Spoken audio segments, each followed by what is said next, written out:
Дэлхийн 1-р дайнд орох үед Британи дэлхийн хамгийн хүчирхэг усан флоттой байсан. Энэ давуу талаа тэд дайн эхлэхэд шууд ашиглаж эхэлсэн. Бид түрүүчийн видео хичээл дээр үзсэнчлэн 1914 оны 8 дугаар сард ихээр Бэлэг улс руу германчууд давтуулснаар Британи Германы эсрэг дайн зарласан. Харин 1914 оны 11 сард Британи умар тэнгисийн бүсийг дайны бүс хэмээн зарласан бөгөөд энэ нь тухайн хэсэг зорчиж байгаа бүх хөлөг онгоц сөнөх магадaltaй. Ялангуяа хилээр тээвэрлэх хориотой бараа тээвэрлэж байгаа бол эрсдлээ өөртөө хариуцах болно гэдгийг анхааруулж байгаа хэрэгэлтэй. Гэвч Британи тус хилээр нэвтрүүлэх хориотой барааны жагсаалтад хүнсний бүтээгдэхүүнийг оруулан багтаасан. Үнэн хэрэгтээ энэ нь Герман, Австри-Унгарт үзүүлж байгаа хориг арга хэмжээ байсан бөгөөд дайны нийт хугацаанд үргэлжилж дайнд бол маш чухал нөлөөж байсан. Энэхүү хориг арга хэмжээний үр дүнд төвийн хүчнүүдэд тэр дундаа Герман, Австри улсууд хоол хүнсийг картаар олгох буюу тогтоосон хэмжээгээр өгөх бодлогод хүрсэн л дээ. Энэ тогтоосон хэмжээ гэдэг нь өдөрт 1000 калори хоол хүнс бөгөөд хэрэг та нэг ширхэг гамбургертай харьцуулбал ямар бага хэмжээний хоол гэдгийг ойлгох болно. Үүнээс ямар үр дүн гарчуулах талаар бид олон тооны тооцоо хийх боломжтой. Төвийн хүчнүүдийн улсад зэр зэвсэг сум хэрэглээс гадна хүнс тэжээлээ авахд маш их хүндрэл учруулсан. Ингэж картаар бараа олгож хүнс тэжээлээ авах боломжгүй болсноор хүнс тэжээлийн дутагдал түүнчлэн өсвөлөнд нэрвэгдэж эхэлсэн. Үүний шууд болон шууд бус нөлөөлөөр төвийн хүчний нийт 400 мянгаас илүү иргэд хүнс тэжээлийн дутагдал өсвөлөнгөөр нарс барснаас харах юм бол маш ноцтой дайны тактик байсан харагдаж байгаа юм.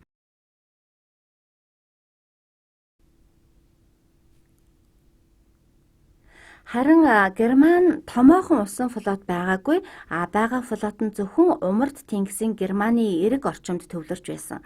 Гэвч тэд мөн адил Британий худалдааг таслахыг оролдож байсан. Британи нь арал улс болохоор хүнс тэжээл, тусламж зэрэг нь худалдаанаас чухал хамааралтай хэмээн тооцоолж 1915 оны 2 дугаар сард Британий арлуудын эргэн тойрныг мөн дайны бүс болгонд зарлаж гаргасан байна. Тэгэхээр Германы хөлөг онгоцууд нь энэ хэсэгт төвлөрж байсан тул тэд Британий худалдааг зогсоохын тулд өөрсдийн шумбагч онгоцоо ашиглахаас аргагүй болсон. За тэгээд шумбагч онгоцыг дэлхийн 1-р дайнд анх удаага ашигласан. Мэдээж энэ хэрэг энэ үеийн шумбагч онгоц нь төдийлөн сайн хөгжөөгүй байсан. Гол нь усан доогуур шумбаж торпед буюу усан доогуур пуужингаар хөлөг онгоцуудыг сөнөөдөг байсан байгаа. За одоо харин бүгдөө цааш үргэлжлүүлье. 1915 оны 5 дугаар сард Титаник кинон дээр гардаг шиг тийм том хэмжээний Лустаны буюу Английн шуудангийн Лустан гэх хүн тээврийн онгоц Нью-Йорк хотоос Английн Ливерпул хотыг зорин хөдөлсөн. Энэ онгоц зорчигч тээврийн мэт харагдаж байсан ч зарим өөр төрлийн тээшийг тээвэрлэж байсан байгаа. Үүний германчууд энэ хөлөг онгоц хэрэг зэр зэвсэг сум ачиж яваа Британий хөлөг онгоц юм бол устдах нь буруудах зүйлгүй гэж бодсон байна л да. Тэгэхээр энэ явдлаас баг зэрэг урагшлаад үзэх юм бол Лустаны хөлөг Нью-Йорк хотод зарласан зарлалынхаа дагуу 1915 оны 5 дугаар сарын 1-ний өдөр хөдлөх байсан. Харин Германы элчин сайд 1915 оны 4 дугаар сард хийсэн мэдээлэлтэй анхааруулга Атлантын далайд зорчхоор төлөвлөж байгаа зорчигчдод хандхад Герман болон түүний холбоотой улсууд Британи түүний холбоотнуудын хооронд дайны нөхцөл үүссэн тул Британий арлуудын эргэн тойрон усан бүсийг дайны бүс болгон зарласан. Германы эзэн хааны засгийн газраас албан бичих хургуулсны дагуу Британи түүний холбоотон орнуудын туг бүхий хөлөг онгоцууд халдлагад өртөх магадaltaй. Энэ бүс нутагт зорчиж буй Британи болон түүний холбоотой орнуудын хөлөг онгоц эрсдлийг өөрсдөө хариуцахыг анхааруулв. Эзэн хаанд Германы элчин сайдын яамнаас. За, энэхүү мэдээлэлд 1915 оны 4 дугаар сард гаргасан байгаа энэ мэдээллийг. Харин Лустаны хөлөг онгоц 1915 оны 5 дугаар сарын 1-нд гарсан бөгөөд 5 сарын 7 зорьсон газараа болох Ливерпул хотод хүрэхийн өмнөхөн буюу Ирландын эргээс 10-аас 15 милийн зайд. За яг энэ хэсэгт Германы шумбагч онгоц торпед харваж хөлөг онгоцыг онсон. Торпедод оногдсны дараагаар удалгүй том хэмжээний дэлбэрэлт болж Лустаны онгоц живсэн. За энэ том дэлбэрэлтэн түүхэнд их нэг томоохон эргэлзээтэй асуудлуудын нэг. Хөлөг онгоц живэх үед тэнд зорчиж явсан ихэнх зорчигчид цуг живсэн байгаа. Зорчигч хөлөгийн багийнхан нийт 1959 хүн явсан. Тэдгээрийн 1195 нас барсан байгаа. Хэдийгээр Германы шумбагч онгоцны халдлагад олон тооны хөлөг онгоц сүнсэн боловч хамгийн дулаантай нь магадгүй Америкийн түүхийн өнцгөөс харах юм бол илүү дулаантай хэрэг байсан төдийгүй 128 Америкийн иргэн тус хөлөгт зорчиж байсан байгаа. За яагаад ийм үзүүл болчих вэ гэхээр энэхүү асуулт маш олон Америкийн иргэдийн санааг зовоож ерөнхийлөгч Вудро Вилсоны зүгээс маш хатуу сануулга өгсөн байгаа.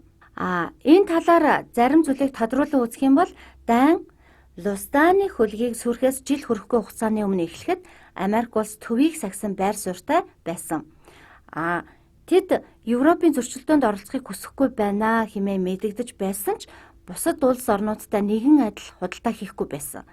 Тэд зөвхөн Антантын холбоотон улсуудтай л худалдаа хийж, төвийн хүчнүүдийн улс оронтой худалдаа хийгээгүй. Мөн Антантын холбоотон улсуудад мөнгөн тусламж, зээл зэрэг хангамж үзүүлж байсан ч төвийн хүчнүүдэд дэмжлэг үзүүлэхгүй байсан байгаа. Хэдийгээр төвийг сагсан улс хэмээн зарлаж байсан ч Антантын холбоотон улсуудад даалт холбоотой байсан юм. Тэгсэн атлаа Вудро Вилсон Америк улсыг дайнаас хол байлгахыг хүсээр байсан. За тэгэхээр 1915 оны 5 дугаар сард тэрээр Германд хандан ууршилт гуйх шаардлагатай бөгөөд цаашид ийм үйлдэл давтагдахгүй байхыг анхааруулсан байна. Үүнийг ч Герман улс гүйцэтгэхээ амласан. За энд би он тоолын эхлэхээс дээрээ 5 дугаар сард Лустан живсэн гэж биччихье. Харин 9 дугаар сард Герман зорчигч тээврийн хөлөг онгоц руу халдахгүй гэдгээ мэдэгдсэн байна.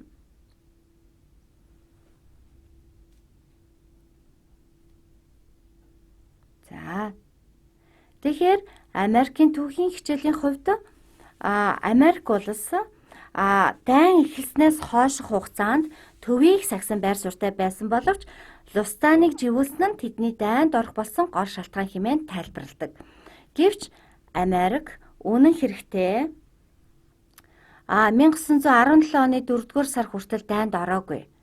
Лустаны бол дайны хугацаанд тохиолдсон олон асуудлын нэг төдий байсан. Тэрч байтугай 1916 оны Америкийн ерөнхийлөгчийн сонгуульд Вудро Вилсон дайнд орохгүй хэмээн амлаж иж ялсан байгаа юм. За тэгэхээр эндээс харахаар Лустаны хөлөг онгоц живсэн нь үнэхээр тийм ач холбогдолтой байсан юм уу гэх асуулт гарч ирдэг. Зарим хүмүүс үүнтэй санал нийлэхгүй байх л да. Учир нь Герман Америкийн нэгдсэн улсыг өөрийн улсын эсрэг дайнд оруулахгүй байлгахыг хүсэж байсан. Тийм ч учраас шумбагч онгоцныхаа дайны үйл ажиллагаанд хэдэн жил болд хийж ирсэн. Харин 1917 гэхэд германчууд цөхрөнгөө барснаар илүү түрэмгий болж шумбагч онгоцны довтлогоогоо дахин эхлүүлсэн. Энэ нь Америкийн нэгдсэн улсыг дэлхийн 1-р дайнд орох нөхцөл шалтгаан болсон. Ингэж хэлж байгаа учир нь заримдаа түүхэн үйл явдлыг харахад тааварлахын аргагүй байдаг. Заримдаа энэ нь Герман ингэснээр би дайнд орсон гэх тодорхой шалтгаан болж харагддаг. Энд Вудро Вилсоны төрийн нарийн бичгийн дарга байсан William Jennings Bryan-ы хэд хэдэн загтлын хэсэг байна л да.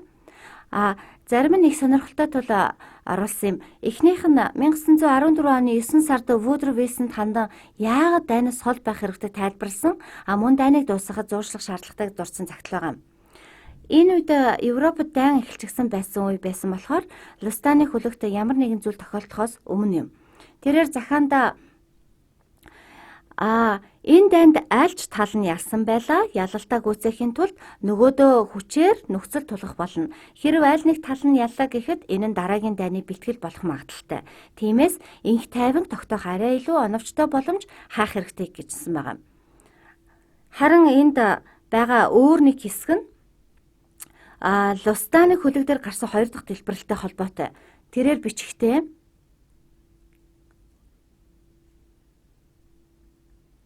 за энд бичгтээ хориотой бараа тээвэрлэж байгаа хөлөг онгоцонд зорчигч тээвэрлэхийг хориглох шаардлагатай байсан юм. Энэ нь яг л дайны фронтод эмэгтэйчүүд хүүхдүүд суулгасантай адил гэж бичсэн байна. Энэ нь дэлхийн түүхэнд нэгэн том асуултын тэмдэг тавьсан. Эндээс харахад Лустаны онгоц нь тесрэх дэлбэрэх үйл зүйл тээвэрлэж явсан байж болох юм те. За одоо цагт германчууд тэрхүү хөлөг үнэн хэрэгтээ хүнд зэвсэг ачиж явсан хэмээн үздэг. Үүнийг нь зарим талаараа тэрхүү хоёр дахь дэлбэрэлт ч гэж гэрчилдэг. Үүнтэй холбоотой олон маргаантай асуудал байдаг л да. Маш олон хүмүүс Лустаны хөлөг хөргөөгүргүй хэсэгтээ тесрэх аюултай зүйлийг тээвэрлж явсан гэж нотолдог. Иймээс бид Лустаны хөлөг хүнд зэвсэг зөөж явсанд итгэх шалтгаан байсан байна. Хоёр дахь дэлбэрэлт чи энэ байдлыг баталдаг. Тэгэхээр дэлхийн 1-р дайны дараагаарч Британий усан флот Лустаны хөлөг их хэмжээний зэр зэвсэг тээвэрлэж байсныг батлах, эд мөрийн баримтыг устгах зорилгоор Лустаны хөлгийн үлдэгдлийг хэд хэдэн удаа өгөө хийсэн гэх яриа байдаг.